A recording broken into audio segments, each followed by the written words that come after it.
الحمد لله نحمده ونستعينه ونستغفره ونؤمن به ونتوكل عليه ونعوذ بالله من شرور أنفسنا ومن سيئات أعمالنا من يهده الله فلا مضل له ومن يضلله فلا هادي له ونشهد أن لا إله إلا الله وحده لا شريك له وأشهد أن محمدا عبده ورسوله أما بعد قال الله تبارك وتعالى في كلامه المجيد والفرقان الحميد أعوذ بالله من الشيطان الرجيم بسم الله الرحمن الرحيم إنا فتحنا لك فتحا مبينا ليغفر لك الله ما تقدم من ذنبه وما تأخر وقال النبي صلى الله عليه وسلم لا يؤمن أحدكم حتى أكون أحب إليه من والده وولده والناس أجمعين صدق الله العظيم وصدق رسوله النبي الكريم ونحن على ذلك من الشاهدين والشاكرين والحمد لله رب العالمين کہ محمد سے وفا تو نے تو ہم تیرے ہیں، کہ محمد سے وفا تو نے تو ہم تیرے ہیں، یہ جہاں چیز ہے کیا سب لوح و قلم تیرے ہیں۔ محمد کی محبت دین حق کی شرط اول ہے، محمد کی محبت دین حق کی شرط اول ہے، اسی میں ہو گر خامی تو سب کچھ نامکمل ہے۔ معزز سامعین کرام، محترم بزرگوں، دوستوں، قابل احترام بزرگوں اور دینی بھائیوں، آج کا ہمارا عنوان ہے کمال ایمان کا مدار جناب نبی اکرم صلی اللہ علیہ وسلم کی محبت پر ہے، یعنی انسان کا ایمان اس وقت تک مکمل نہیں ہو سکتا جب تک انسان کے دل کے اندر اللہ تبارک و تعالیٰ کی محبت ہر چیز سے زیادہ نہ ہو۔ مال و جائیداد، ماں باپ، بیوی، بچے اور اس کی اولاد سے بھی زیادہ جب تک انسان کے دل میں جناب نبی اکرم صلی اللہ علیہ وسلم کی محبت نہیں ہوگی تو انسان کا ایمان مکمل نہیں ہو سکتا۔ اسی کو اللہ تبارک و تعالیٰ کے لاڈلے اور پیارے پیغمبر جناب نبی اکرم صلی اللہ علیہ وسلم نے ارشاد فرمایا۔ ابو ہریرہ رضی اللہ تعالیٰ عنہ کی روایت ہے کہ اللہ کے حبیب صلی اللہ علیہ وسلم نے ارشاد فرمایا، والذی نفسی بیدہ لا یؤمن احدکم حتی اکون احب الیہ من والدہ وولدہ والناس اجمعین، کہ تم میں سے کوئی انسان اس وقت تک ایمان کے کامل درجے کو حاصل نہیں کر سکتا جب تک اس کے دل میں میری یعنی اللہ کے حبیب صلی اللہ علیہ وسلم کی محبت مال و جائیداد، اولاد اور ماں باپ سے زیادہ نہ ہو جائے۔ جب تک انسان کی محبت اللہ کے رسول صلی اللہ علیہ وسلم کے لیے اس کی اولاد کے مقابلے میں کم ہوگی، اس کی ماں باپ کے مقابلے میں کم ہوگی اور دنیاوی کاروبار کے مقابلے میں کم ہوگی اور دنیاوی مال اور جائیداد کے مقابلے میں کم ہوگی، تو انسان ایمان کے کمال درجے کو نہیں پہنچ سکتا ہے، ایمان کی تکمیل انسان کے نہیں ہو سکتی ہے، بلکہ اگر انسان اللہ کے حبیب صلی اللہ علیہ وسلم کی محبت کے اوپر دنیا کی محبت کو غالب کر رہا ہے، انسان اللہ کے حبیب صلی اللہ علیہ وسلم سے محبت تو کرتا ہے مگر اپنے ماں باپ کی محبت کو اللہ کے رسول صلی اللہ علیہ وسلم کی محبت پر فوقیت دیتا ہے، تو انسان کا ایمان مکمل نہیں ہو سکتا۔ جب انسان کے دل کے اندر اللہ کے رسول صلی اللہ علیہ وسلم کی محبت اس درجے ہو جائے گی کہ پھر دنیا کی کوئی چیز اس کے دل کے اندر اللہ کے رسول صلی اللہ علیہ وسلم کی محبت سے زیادہ عزیز نہیں ہوگی، تو اب اس کا ایمان مکمل اور کامل ہو جائے گا۔ ایک روایت ہے، حضرت عمر فاروق رضی اللہ تعالیٰ عنہ فرماتے ہیں کہ ایک مرتبہ رسول اللہ صلی اللہ علیہ وسلم میرے ہاتھ کو پکڑے ہوئے تھے، تو میں نے آپ صلی اللہ علیہ وسلم سے عرض کیا، اللہ کے رسول، میری جان کے علاوہ میں آپ کو سب سے زیادہ عزیز رکھتا ہوں۔ مطلب یہ ہے کہ مجھے آپ سے زیادہ صرف اپنی جان عزیز ہے، اپنی ذات عزیز ہے، اس کے علاوہ دنیا کی کوئی بھی چیز ایسی نہیں ہے کہ میں اسے آپ سے زیادہ محبوب سمجھتا ہوں، بلکہ آپ کی محبت میرے نزدیک میری ماں سے زیادہ ہے، میرے باپ سے زیادہ میں آپ کو عزیز رکھتا ہوں، اپنی اولاد سے زیادہ آپ کو عزیز رکھتا ہوں، یہاں تک کہ دنیا کی کوئی بھی چیز ایسی نہیں ہے کہ آپ کی محبت کے اوپر وہ غالب آ جاتی ہو، بلکہ میں آپ سے اتنی محبت کرتا ہوں، اتنی محبت کرتا ہوں کہ دنیا کی کوئی بھی چیز مجھے آپ سے زیادہ عزیز نہیں ہے، بس میری جان مجھے آپ سے زیادہ عزیز ہے۔ تو آپ صلی اللہ علیہ وسلم نے ارشاد فرمایا کہ عمر، اگر معاملہ ایسا ہے کہ آپ کے نزدیک آپ کی جان مجھ سے زیادہ عزیز ہے، تو پھر آپ کا ایمان مکمل نہیں ہوا، آپ کا ایمان کامل درجے کا ایمان نہیں ہے، بلکہ ابھی آپ کے ایمان کے اندر کمی ہے، اور آپ کا ایمان اس وقت تک مکمل نہیں ہو سکے گا جب تک آپ اپنی ذات اور اپنی جان سے بھی زیادہ محبت مجھ سے نہ کرنے لگے۔ آپ صلی اللہ علیہ وسلم نے جیسے ہی حضرت عمر رضی اللہ تعالیٰ عنہ سے یہ بات بیان فرمائی تو عمر رضی اللہ تعالیٰ عنہ حواس باختہ ہو گئے اور فوراً ہوش میں آ کر اللہ کے حبیب صلی اللہ علیہ وسلم سے فرمایا، اللہ کے حبیب مجھے بات سمجھ میں آ گئی اور میں آپ سے اپنی جان سے بھی زیادہ محبت کرتا ہوں۔ تو آپ صلی اللہ علیہ وسلم نے ارشاد فرمایا کہ اگر آپ نے یہ بات سمجھ لی ہے اور آپ کے ذہن کے اندر یہ بات بیٹھ چکی ہے اور آپ نے اس بات کا تہیہ اور ارادہ کر لیا ہے کہ آپ مجھ سے اپنی ذات سے بھی زیادہ محبت کرتے ہیں، تو آپ کا ایمان مکمل ہو گیا، ورنہ تو آپ کا ایمان مکمل نہیں ہے، آپ کا ایمان ابھی ادھورا ہے۔ آپ کو جو ایمانی چاشنی اور نورانیت ہوتی ہے ایمان کی مکمل کی، وہ ابھی حاصل نہیں ہو سکتی جب تک آپ اپنی جان سے، اپنے مال سے، اپنی اولاد سے، اپنے ماں باپ سے زیادہ مجھ سے محبت نہ کرنے لگے۔ اللہ تبارک و تعالیٰ نے صحابہ کرام رضوان اللہ تعالیٰ علیہم اجمعین کے دلوں کے اندر جناب نبی اکرم صلی اللہ علیہ وسلم کی محبت کو بدرجہ اتم پیوست کیا تھا، اور صحابہ رضوان اللہ تعالیٰ علیہم اجمعین اللہ کے حبیب صلی اللہ علیہ وسلم سے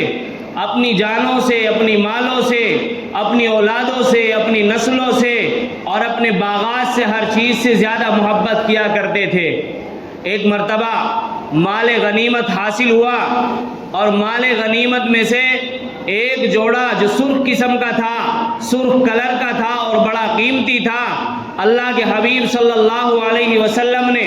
حضرت علی رضی اللہ تعالیٰ عنہ کو مرحمت فرمایا۔ حضرت علی رضی اللہ تعالیٰ عنہ کو بھی یہ معلوم نہیں تھا کہ سرخ اور ریشم طرح کا جوڑا پہننا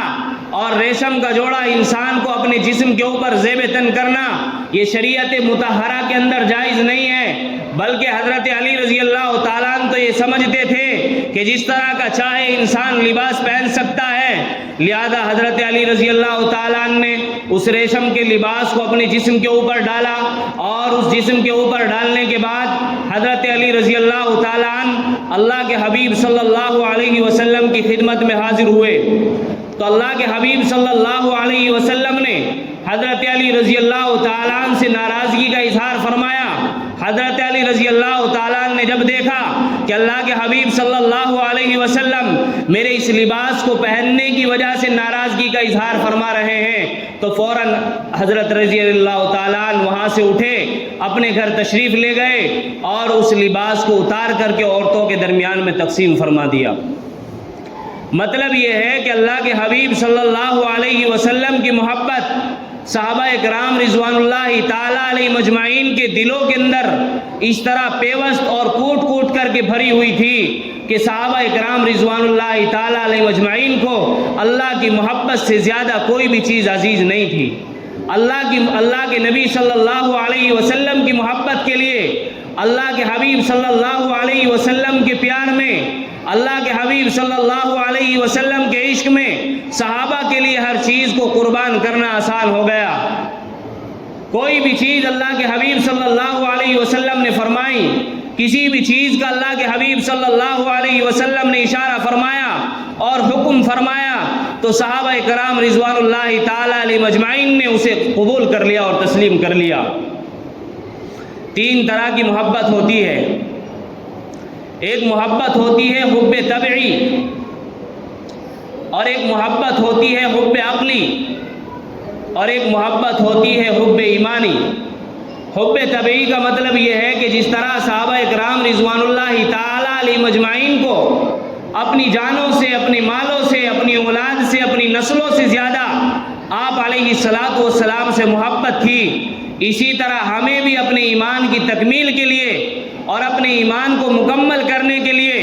اور اپنی ایمانی چاشنی کی حلاوت کو محسوس کرنے کے لیے چاہیے کہ ہم اللہ کے حبیب صلی اللہ علیہ وسلم سے اپنی جانوں سے، اپنے مالوں سے، اپنی اولادوں سے اور اپنی نسلوں سے زیادہ محبت کریں۔ ایک حب عقلی ہوتی ہے، اس کا مطلب یہ ہے کہ انسانی مزاج کو ناگوار گزرنے کے باوجود اور انسانی مزاج کو گرا گزرنے کے باوجود بھی انسان اس کے منافع اور اس کے انجام کو پیش نظر رکھتے ہوئے محبوب کی محبت اور اس کی رضا کو اپنی نظر کے سامنے رکھتا ہے۔ جیسے انسان ہے، انسان کو کوئی تکلیف اگر ہو جائے تو دوائی کا کھانا انسان کو ناگوار گزرتا ہے، کبھی انسان کو آپریشن کی ضرورت محسوس ہوتی ہے مگر انسان آپریشن کروانے سے بھاگتا ہے، لیکن کیونکہ انسان کو پتہ ہے، عقل کا تقاضا یہ ہے کہ اگر انسان دوائی کا استعمال کرے گا تو دوائی کے کھانے کی وجہ سے صحت حاصل ہوگی، آپریشن اگر کرایا جائے گا تو جس بیماری کی وجہ سے انسان کو تکلیف ہو رہی ہے اور اگر آپریشن کروا دیا گیا تو آپریشن کروانے کی وجہ سے عقل یہ بات تسلیم کرتی ہے کہ انسان کو صحت کاملہ حاصل ہوگی۔ اسی طرح اگرچہ اللہ کے حبیب صلی اللہ علیہ وسلم کی سنتوں کا اپنی زندگیوں کے اندر اتارنا اور انہیں عمل کے اندر داخل کرنا دل کو گرا گزرتا ہے اور زندگی اس کو گرا محسوس کرتی ہے، لیکن کیونکہ عقل کا تقاضا یہ ہے کہ اگر اللہ کے حبیب صلی اللہ علیہ وسلم کی سنتوں کو اپنی زندگیوں کے اندر داخل کیا گیا اور اللہ کے حبیب صلی اللہ علیہ وسلم کی محبت کو اپنے دل کے اندر بٹھا لیا گیا تو آخرت کے اندر ایک اعلیٰ کامیابی اور کامرانی حاصل ہوگی۔ یہی وجہ تھی۔ اور ایک محبت ہے محبت ایمانی۔ محبت ایمانی یہ ہے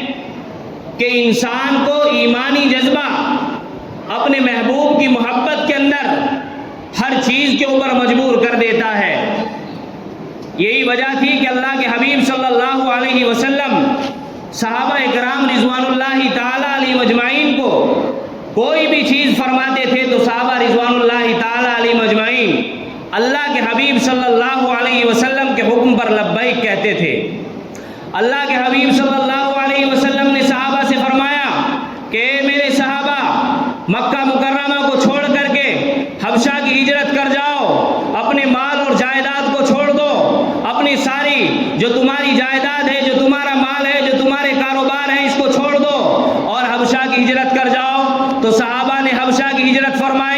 اللہ کے حبیب صلی اللہ علیہ وسلم نے فرمایا کہ صحابہ تم مدینے کی ہجرت فرماؤ، تو صحابہ رضوان اللہ تعالیٰ علیہ مجمعین نے اپنے کاروبار کو چھوڑ کر کے،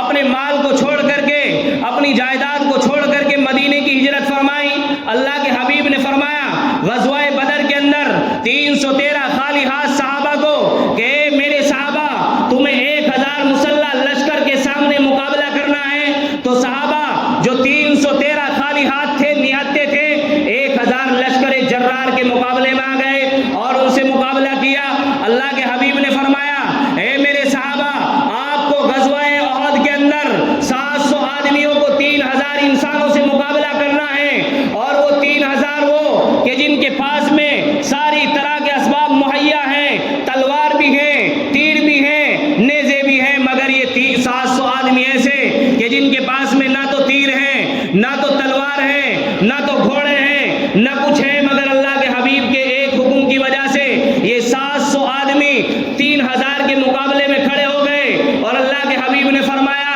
اے میرے صحابہ، آپ کو 10,000 کے مقابلے میں کھڑا ہونا ہے اور ان کا مقابلہ کرنا ہے۔ تو یہ صحابہ رضوان اللہ تعالیٰ علیہ اجمعین غزوہ احزاب کے موقع پر چند آدمی، ایک مختصر سی جماعت 10,000 کے مقابلے میں کھڑی ہو گئی، جبکہ منافقین یہ کہنے لگے کہ انہیں کمزوری کی وجہ سے اپنے خیموں سے قضائے حاجت کے لیے باہر نکلنے کی ہمت نہیں ہوتی تھی۔ اللہ کے حبیب کی خدمت میں حاضر ہو کر کے عرض کرنے لگے اے اللہ کے حبیب، ہمیں اجازت مرحمت فرمائی جائے، ہماری جانوں کے، ہمارے جسموں کے اندر اب جان باقی نہیں ہے مقابلہ کرنے کے لیے، ہمارے گھر کھلے پڑے ہیں، ہمارے گھروں کے اندر ہماری بیویاں، ہمارے بچے غیر محفوظ ہیں، لہذا ہمیں اپنے گھروں پر جانے کی اجازت دے دی جائے۔ اسی کو اللہ تبارک و تعالیٰ نے فرمایا تھا وَإِذْ يَقُولُ الْمُنَافِقُونَ وَالَّذِينَ فِي قُلُوبِهِم مَّرَضٌ مَّا وَعَدَنَا اللَّهُ وَرَسُولُهُ إِلَّا غُرُورًا۔ اللہ نے اپنے حبیب سے فرمایا اے محمد، یاد کرو اس وقت کو کہ کچھ لوگ ایسے تھے منافقین کہ جن کے دلوں کے اندر مرض تھا، ایک بیماری تھی، اور ایمانی کمزوری کی وجہ سے انہوں نے آپ سے فرمایا تھا کہ ہمارے گھر کھلے پڑے ہیں اور ہمیں اجازت دے دی جائے، اور بلکہ یہ فرمایا کہ اللہ اور اس کے رسول نے ہم سے دھوکے کا وعدہ کیا تھا۔ مگر صحابہ رضوان اللہ تعالیٰ علیہ مجمعین کو اللہ کے حبیب صلی اللہ علیہ وسلم نے جو بات فرما دی، اس چیز کے اوپر صحابہ نے لبیک کہا، اور صحابہ رضوان اللہ تعالیٰ علیہ مجمعین ڈٹ گئے اور ڈٹ کر کے مقابلہ کیا۔ اللہ اور اس کے رسول صلی اللہ علیہ وسلم کی محبت صحابہ کے دلوں میں اس طرح گھر کر چکی تھی۔ انسانوں کے دلوں کے اندر کسی انسان کی بھی محبت یا کسی بھی چیز کی محبت کے اسباب 4 طریقے کے ہوتے ہیں۔ 4 چیزیں ایسی ہیں کہ انسان جب ان 4 چیزوں میں سے کسی ایک چیز کو کسی انسان کے اندر محسوس کرتا ہے تو انسان کے دل کے اندر محبت پیدا ہوتی ہے۔ ایک چیز ہے قرابت، رشتہ داری، کہ اگر کسی سے انسان کی قرابت ہو اور اس کا تعلق مضبوط ہو، یا تو باپ کا رشتہ یا کوئی نسبی رشتہ یا کوئی اور رشتہ اگر کسی سے مضبوط ہو تو یہ انسان کو مجبور کرتی ہے محبت کرنے کے اوپر۔ تو آؤ ہم اللہ کے حبیب صلی اللہ علیہ وسلم سے اپنے رشتے کو دیکھیں۔ اللہ تبارک و تعالیٰ فرما رہے ہیں قرآن کریم کے اندر النبی اولیٰ بالمؤمنین من انفسہم وازواجہ امہاتہم۔ اللہ تبارک و تعالیٰ نے فرمایا کہ نبی صلی اللہ علیہ وسلم مؤمنین سے ان کی جانوں سے بھی زیادہ عزیز ہیں، اور ان کی ازواج مطہرات مؤمنین کی مائیں ہیں۔ جب اللہ نے فرما دیا کہ اللہ کے حبیب صلی اللہ علیہ وسلم کی ازواج مطہرات ہماری مائیں ہیں،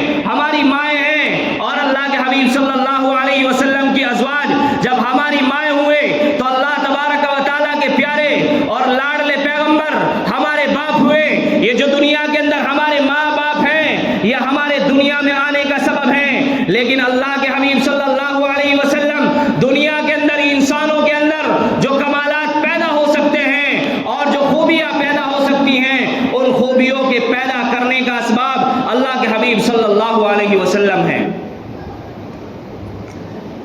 دوسری چیز ہے کسی بھی انسان سے اگر کسی کو محبت ہوتی ہے تو وہ حسن و جمال کی وجہ سے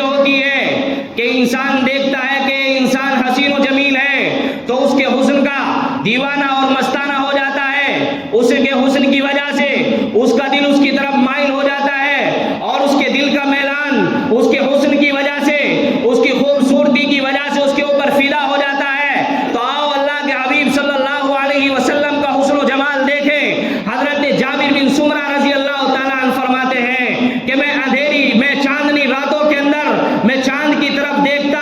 اور اللہ کے حبیب صلی اللہ علیہ وسلم کے چہرہ مبارک کی طرف دیکھتا تو مجھے اللہ کے حبیب صلی اللہ علیہ وسلم کے چہرے کی خوبصورتی چاند کی خوبصورتی سے زیادہ نظر آتی تھی۔ حضرت عائشہ صدیقہ رضی اللہ تعالیٰ عنہ فرماتی ہے، ترمذی شریف کی حدیث ہے کہ میں نے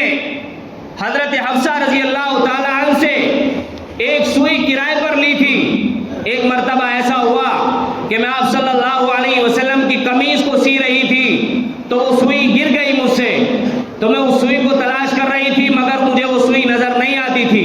میں نے بہت تلاش کیا مگر وہ سوئی مجھے نظر نہیں آئی، مگر اچانک اللہ کے حبیب صلی اللہ علیہ وسلم حجرے کے اندر تشریف لائے تو آپ صلی اللہ علیہ وسلم کے چہرے کی شعاعوں کی کرنوں کی وجہ سے ایسا کمرہ روشن ہوا کہ اس کی وجہ سے مجھے سوئی نظر آئی، اور میں نے سوئی کو اٹھایا تو آپ صلی اللہ علیہ وسلم کی خوبصورتی بھی دنیا کے تمام انسانوں سے زیادہ ہے۔ اللہ کے حبیب صلی اللہ علیہ وسلم دنیا کے اندر پیدا ہونے والے تمام انسانوں سے زیادہ حسین و جمیل ہیں۔ اور تیسری چیز، اگر انسانوں کے دلوں کے اندر کسی کی محبت پیدا کرنے کا سبب ہوتی ہے تو وہ انسانیت کا کمال ہوتا ہے کہ انسان کس درجے کا دنیا کے اندر کمال لگتا ہے، یہ کیسے کارنامے انجام دیتا ہے۔ دنیا کے اندر اگر کوئی انسان کوئی عجیب قسم کا کارنامہ انجام دے دے تو اس کارنامے کی وجہ سے انسان کا دل اس کی طرف مائل ہو جاتا ہے اور اس کی محبت اس کے دل کے اندر گھر کر جاتی ہے۔ آؤ اللہ کے حبیب صلی اللہ علیہ وسلم کے کمالات دیکھیں۔ آپ علیہ الصلوۃ والسلام کے کمالات جو ہیں وہ لاجواب ہیں۔ اللہ کے حبیب صلی اللہ علیہ وسلم کے کمالات کا کوئی جواب نہیں ہے۔ دنیا کے اندر بہت سارے پیغمبر تشریف لائے، حضرت آدم علیہ الصلوۃ والسلام تشریف لائے، حضرت ابراہیم علیہ السلام تشریف لائے، حضرت نوح علیہ الصلوۃ والسلام تشریف لائے، اور تقریباً 1,24,000 انبیاء علیہ الصلوۃ والتسلیم اس دنیا کے اندر تشریف لائے، مگر اللہ تبارک و تعالیٰ نے جو کمالات میرے اور آپ کے پیغمبر جناب نبی اکرم صلی اللہ علیہ وسلم کو عطا کیے تھے وہ کسی اور پیغمبر کو عطا نہیں کیے۔ اللہ کے حبیب صلی اللہ علیہ وسلم کی انگلیوں سے اللہ تبارک و تعالیٰ نے پانی کے چشمے کو جاری کیا ہے۔ اللہ کے حبیب صلی اللہ علیہ وسلم نے اگر کنکریوں کو اپنے ہاتھ میں اٹھایا تو کنکریوں نے لا الہ الا اللہ پڑھا ہے۔ اگر میرے اور آپ کے سردار جناب نبی اکرم صلی اللہ علیہ وسلم جنگلات کا سفر کر رہے ہیں تو جنگلات کے اندر جو شجر و حجر ہیں میرے اور آپ کے سردار جناب نبی اکرم صلی اللہ علیہ وسلم کو دیکھ کر کے سجدہ ریز ہوئے ہیں اور اللہ کے حبیب صلی اللہ علیہ وسلم کو سجدہ کیا ہے۔ ایک راہب نامی شخص ایک جنگل کے اندر رہتا تھا، ابو طالب کے ساتھ میں اللہ کے حبیب صلی اللہ علیہ وسلم نے جب تجارت کی غرض سے سفر کیا تو جب اس سفر پر اللہ کے حبیب صلی اللہ علیہ وسلم تشریف لے جا رہے تھے تو یہ راہب کیا دیکھتا ہے کہ جنگلات کے شجر و حجر اور بڑے بڑے درخت سجدہ ریز ہوتے جاتے ہیں۔ یہ راہب تعجب میں ہوا اور یہ دیکھتا ہے کہ یہ درخت اللہ کے حبیب صلی اللہ علیہ وسلم کو سجدہ کر رہے ہیں۔ یہ اپنے خیمے سے نکل کر کے باہر آیا کہ دیکھو تو صحیح کون شخصیت ہے جو اس جنگل سے گزر رہی ہے کہ یہ درخت سجدہ ریز ہوتے جاتے ہیں۔ تو اس نے قافلے کو دیکھا، اس قافلے کو روکا اور روک کر کے اس قافلے کے اندر داخل ہوا اور دیکھنے لگا، ٹٹولنے لگا کہ دیکھو اس قافلے کے اندر کون سا انسان ایسا ہے کہ جس کی وجہ سے یہ درخت زمین دوز ہو رہے ہیں، یہ درخت سجدہ ریز ہو رہے ہیں، یہ درخت اپنی جگہ کو چھوڑ کر کے چل رہے ہیں، یہ درخت اپنی جگہ کو چھوڑ کر کے اپنی جگہ کو چھوڑ کر کے اپنے ٹھکانے کو چھوڑ کر کے دوسری جگہ جا رہے ہیں۔ اس نے اس قافلے کے اندر دیکھا ایک بچہ ہے اور اس بچے کو دیکھ کر کے نکالا اور اس قافلے کو مخاطب کر کے فرمایا، اے لوگو یہ دنیا کے اندر تشریف لانے والا نبی آخر الزمان ہے۔ تو یہ میرے اور آپ کے نبی کے کمالات تھے اور احسانات۔ اللہ کے حبیب صلی اللہ علیہ وسلم کے آپ لوگ آئے دن پڑھتے رہتے ہو، آئے دن سنتے رہتے ہو کہ آپ علیہ الصلوۃ والسلام کے امت محمدیہ کے اوپر کتنے احسانات ہیں۔ آپ علیہ الصلوۃ والسلام نے اپنی امت کے لیے طائف کا سفر کیا تو آپ علیہ الصلوۃ والسلام کو پتھروں سے لہو لہان کر دیا گیا۔ آپ علیہ الصلوۃ والسلام غزوہ بدر کے اندر گئے، آپ علیہ الصلوۃ والسلام غزوہ احد کے اندر گئے، آپ علیہ الصلوۃ والسلام کے سر کو شہید کر دیا گیا، آپ علیہ الصلوۃ والسلام کے دندان مبارک کو شہید کر دیا گیا، آپ علیہ الصلوۃ والسلام خونریز ہو گئے، آپ علیہ الصلوۃ والسلام خون سے رنگین ہو گئے۔ سارے کام اللہ کے حبیب صلی اللہ علیہ وسلم نے اپنی امت کے لیے فرمائے۔ دنیا کے اندر اللہ کے حبیب صلی اللہ علیہ وسلم روتے رہے، گڑ گڑاتے رہے، تڑپتے رہے، ہر وقت ایک ہی فکر اللہ کے حبیب صلی اللہ علیہ وسلم کے دل پر رہتی تھی، اپنی امت کی۔ اور آخرت کے اندر جب یہ ساری دنیا فنا ہو جائے گی، قیامت برپا ہو جائے گی، اللہ تبارک و تعالی عالم برزخ سے عالم قیامت کے اندر انسانوں کو منتقل کریں گے۔ ساری دنیا کے انسان اپنے اعمال کے اعتبار سے پسینوں میں شرابور ہوں گے۔ کوئی انسان اپنے ٹخنوں تک پسینوں میں ڈوبا ہوا ہوگا، تو کوئی انسان اپنے گھٹنوں تک پسینوں میں شرابور ہوگا، کوئی اپنی ناک تک پسینوں میں شرابور ہوگا، تو کوئی اپنے جسم کو پورا کا پورا پسینوں میں ڈوبا ہوا پائے گا۔ اور بعض لوگ تو ایسے ہوں گے کہ اپنے پسینوں کی وجہ سے اپنے پسینوں میں تیر رہے ہوں گے۔ ایسے ماحول میں ساری کی ساری نسل انسانیت جب جمع ہو چکی ہوگی اور اپنی جانوں کے اوپر اللہ کے عذاب کو محسوس کر رہی ہوگی، تو سارے کے سارے لوگ اکٹھا ہو کر حضرت آدم علیہ الصلوۃ والسلام کے پاس تشریف لے جائیں گے اور جا کر کے یہ عرض کریں گے، اے آدم، اللہ تبارک و تعالیٰ نے آپ کو ابو البشر بنایا ہے، آپ اللہ تبارک و تعالیٰ سے پوری نسل انسانیت کی شفاعت کریں کہ اللہ تبارک و تعالیٰ ہماری بخشش فرما دے۔ حضرت آدم علیہ الصلوۃ والسلام فرمائیں گے، اے لوگو، مجھے اپنی جان کی پرواہ ہے کہ کہیں اللہ تبارک و تعالیٰ مجھ سے اس وقت کے بارے میں معلوم نہ کر لے کہ جب اللہ تبارک و تعالیٰ نے فرمایا تھا کہ اس درخت کے قریب بھی مت جانا اور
انسان موسیٰ علیہ السلام کے پاس تشریف لے جائیں گے اور عرض کریں گے اے موسیٰ اللہ تبارک و تعالیٰ سے درخواست کرو کہ ایسے سنگین ماحول میں اللہ تبارک و تعالیٰ ہماری جانوں کے اوپر رحم کرے، ہماری جانوں کے اوپر سے ظلم کو ہٹا لے۔ تو موسیٰ فرمائیں گے کہ مجھے ڈر ہے اس بات کا کہ میں نے قبطی کو ایک تھپڑ مارا تھا اور اس تھپڑ مارنے کی وجہ سے قبطی اتفاق سے مر گیا تھا، کہیں اللہ تبارک و تعالیٰ مجھ سے سوال نہ کر لے کہ موسیٰ تو نے قبطی کو کیوں مارا تھا، چنانچہ تم عیسیٰ کے پاس جاؤ۔ تو یہ لوگ عیسیٰ کے پاس جائیں گے، اے عیسیٰ اللہ تبارک و تعالیٰ سے درخواست کرو ہماری جانوں سے ظلم کو ہٹا لے، اپنے عذاب کو ہٹا لے۔ عیسیٰ کہیں گے کہ میری قوم نے مجھے خدا مانا تھا، مجھے ڈر ہے کہ اللہ تبارک و تعالیٰ اس وجہ سے مجھے میری گرفت نہ کر لے، لہذا تم جاؤ اللہ کے حبیب کے پاس جاؤ۔ اللہ تبارک و تعالیٰ کے حبیب اور پیارے پیغمبر ہے محمد علیہ السلام،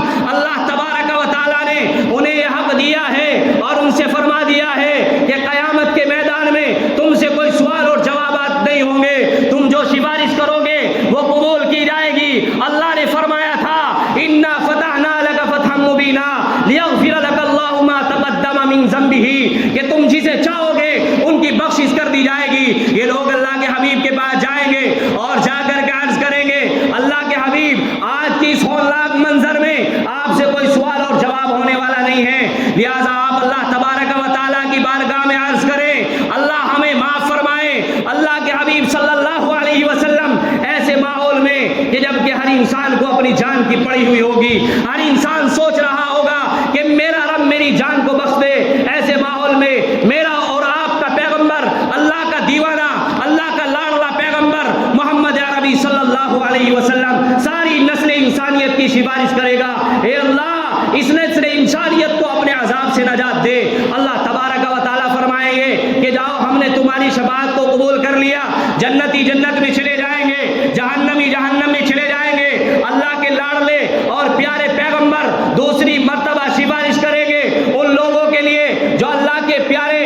اور لاڈلے پیغمبر کی امت کے گناہ گار لوگ ہیں اور جہنم کے اندر داخل کر دیا گیا ہے۔ اللہ کے حبیب اللہ سے کہیں گے اللہ میری امت کے گنہ گاروں کو بخش دے، اللہ میری امت کے گنہ گار جہنم میں ہیں۔ اللہ فرمائیں گے کہ جاؤ ہم نے بخش دیا، اور ہر انسان جس کو جنت عطا کی گئی ہے وہ اپنے رشتہ داروں کو جہنم سے نکال کر کے جنت کے دروازے پر جو نہر حیات ہے اس کے اندر ڈال دے۔ اس کے بعد اللہ کے حبیب صلی اللہ علیہ وسلم فرمائیں گے، تیسری مرتبہ شفاعت فرمائیں گے، اے اللہ بہت سارے لوگ جنہوں نے کبھی آپ کے در کے اوپر رہ کر کے آپ کا نام نہیں لیا تھا، ایسے بہت سارے لوگ جو کبھی آپ کے گھر کے اندر جا کر کسی نے آپ کی عبادت نہیں کی تھی، نہ روزہ رکھا تھا، نہ نماز پڑھی تھی، نہ زکات دی تھی، صرف ایک چیز ان کے دل کے اندر تھی، لا الہ الا اللہ تھا۔ وہ صرف یہ کہتے تھے کہ اللہ تبارک و تعالیٰ اکیلا ہے، اس کے علاوہ کوئی معبود نہیں ہے، ان کی بخشش فرما دے۔ اللہ تعالیٰ فرمائیں گے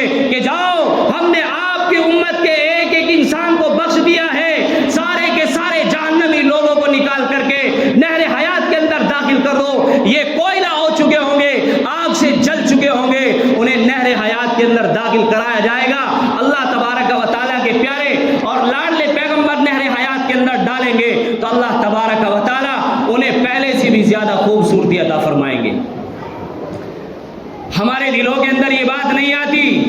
کہ زندگی کے اندر اللہ کے حبیب روتے رہے، گڑگڑاتے رہے، وفات کے بعد دنیا سے پردہ فرمانے کے بعد بھی جب قیامت کے میدان میں انسان ایسی ہولناکیوں میں گھرا ہوا ہوگا اور اپنی جان کی اپنا اللہ تبارک و تعالیٰ سے بھیک مانگ رہا ہوگا، میرا اور آپ کا پیغمبر جب بھی اللہ کے سامنے رو رہا ہوگا، گڑ گڑا رہا ہوگا، ہر انسان ہر نبی اللہ سے کہہ رہا ہوگا یا رب امتی یا رب امتی۔ حضرت آدم علیہ السلام کہہ رہے ہوں گے یا رب نفسی یا رب نفسی، عیسیٰ کہہ رہے ہوں گے یا رب نفسی یا رب نفسی، ابراہیم کہہ رہے ہوں گے یا رب نفسی، مگر میرا اور آپ کا پیغمبر اللہ تبارک و تعالیٰ سے سجدہ ریز ہو کر کے کہہ رہا ہوگا یا رب امتی یا رب امتی۔ یہ اللہ کے حبیب صلی اللہ علیہ وسلم کے احسانات ہیں ہمارے اوپر، جو ہمیں مجبور کرتے ہیں اس بات کے اوپر اور جو ہمیں راہ دکھاتے ہیں اس بات کی کہ ہمارے دلوں کے اندر اللہ تبارک و تعالیٰ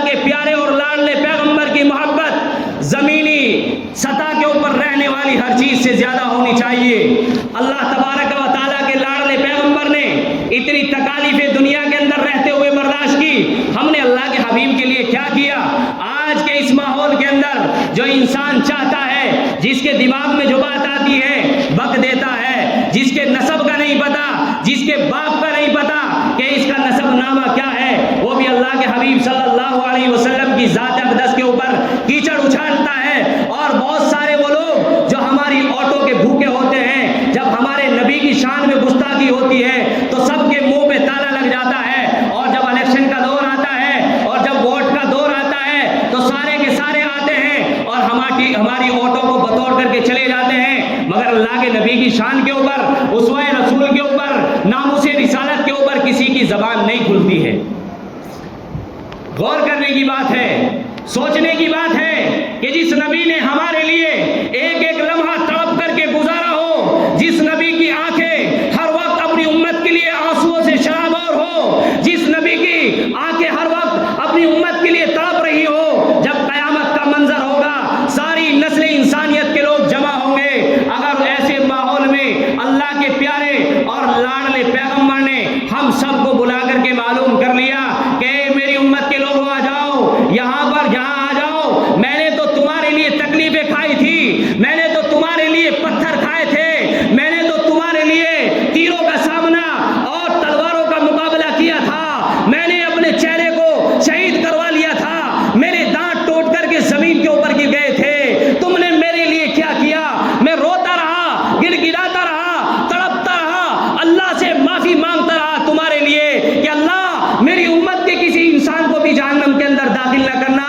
تم نے کیا کیا؟ جب زمین کے اوپر نالائق اور انجار قوم کے لوگ میرے نام کے اوپر کیچڑ اچھال رہے تھے، کوئی کچھ کہہ رہا تھا، کوئی کچھ کہہ رہا تھا، کسی نے کچھ بک دیا، کیا تمہاری زبانیں سل گئی تھی؟ کیا تمہارے منہ پر تالا لگ چکا تھا؟ کیا تم نے اپنی جانوں کو میری جان سے عزیز سمجھ لیا تھا؟ کیا تمہیں خیال نہیں آیا کہ جس کے صدقے میں اس کائنات کو بنایا گیا تھا، جس کے لیے اللہ تبارک و تعالیٰ نے آسمان کو بنایا تھا، جس کے لیے تمہارے جسم کے اندر جان ڈالی تھی، کیا تمہیں خیال نہیں ہوا کہ ایک مرتبہ اپنی زبان سے نکال دیتے، او کمینے تم میرے نبی کی جان کی شان کے اندر گستاخی کر رہا ہے، ذرا ہوش کر کے بول۔ ابھی اللہ کے نبی کے دیوانے اور مستانے زمین کے اوپر موجود ہیں، اپنی جانوں کا نذرانہ پیش کر دیں گے، اپنے مالوں کو قربان کر دیں گے، اپنی ماؤں کو قربان کر دیں گے، اپنے باپوں کو قربان کر دیں گے، مگر یہ اس چیز کو ہرگز برداشت نہیں کریں گے کہ اس کے نبی کی شان میں گستاخی ہو۔ مگر ہم نے بخوشی قبول کر لیا۔ کیا کر رہے ہیں پوری امت کے لوگ؟ کہاں ہیں؟ تقریباً 24 افراد لوک سبھا کے اندر مسلمان موجود ہیں، مگر زبان کے اوپر تالا لگا ہوا ہے۔ اور ابھی جو محبت کی دکان کھولے ہوئے تھے چند دنوں پہلے، محبت کی دکان کو لے کے چلے تھے، کہاں ہے آج محبت کی دکان؟ کہاں ہے وہ نیتا؟ اس دنیا کو جس کے صدقے میں بنایا گیا اس کی شان میں گستاخی 2 مہینے کے اندر تقریباً کئی مرتبہ کر دی گئی، مگر کوئی بولنے کے لیے تیار نہیں ہے، کوئی جواب ہے اللہ کے سامنے حاضر ہو کر ہمیں بولنے کا؟ یاد رکھیے میرے بھائیوں، بزرگوں اور دوستوں، چاہے کوئی خانقاہ میں بیٹھ کر کے اللہ کی عبادت کر رہا ہو یا جماعتوں میں جا کر کے جماعتوں میں اللہ کے دین کی دعوت دے رہا ہو یا کوئی اور کام انجام دے رہا ہو، اگر ہم سے ناموس رسالت کا تحفظ نہ ہو سکا تو ہماری زندگیوں کے اوپر لعنت ہے۔ کر دیا بس، 4 آدمی گئے اور لکھ کر کے اس میں وگیاپن سونپ دیا، ہو گیا رسالت کا تحفظ، پورے ملک کے اندر یہ سلسلہ چلا ہوا ہے۔ اللہ کے نبی نے کبھی مصلحت کو سامنے نہیں رکھا تھا اپنی امت کے لیے، اللہ کے نبی نے اپنی جان کی پرواہ نہیں کی تھی اپنی امت کے لیے، اللہ کے نبی اللہ کے سامنے روئے تھے۔ اللہ کے نبی کی جب روح قبض بھی ہوئی اس وقت میں بھی اللہ کے حبیب نے فرما دیا تھا، اسرائیل جتنی تکلیف دینی ہو مجھے دے لے، میری امت کے کسی بھی انسان کو تکلیف نہ پہنچانا۔ کیا ہمارے دل کے اوپر یہ احساس نہیں ہوتا کہ ہم اللہ کے نبی کی ناموس کی جب بات آئے تو ہم چھوڑ دیں اپنی جانوں کی پرواہ کو، ہم چھوڑ دیں اپنے مالوں کی پرواہ کو اور ایسا کام انجام دے کہ اللہ کے سامنے جب حاضری ہو، اللہ کے حبیب کے سامنے جب حاضری ہو تو اللہ کے نبی جب ہم سے پوچھے اور لوگ آؤ مجھے بتاؤ تو صحیح، جب میری شان کے اوپر میری ذات کے اوپر کیچڑ اچھالا گیا تھا تو تم نے کیا کیا تھا، تو ہم جواب دے سکیں اللہ کے حبیب ہم نے قانون کے دائرے میں رہتے ہوئے آپ کی شان کے لیے، آپ کی ذات کے لیے آواز کو بلند کیا تھا۔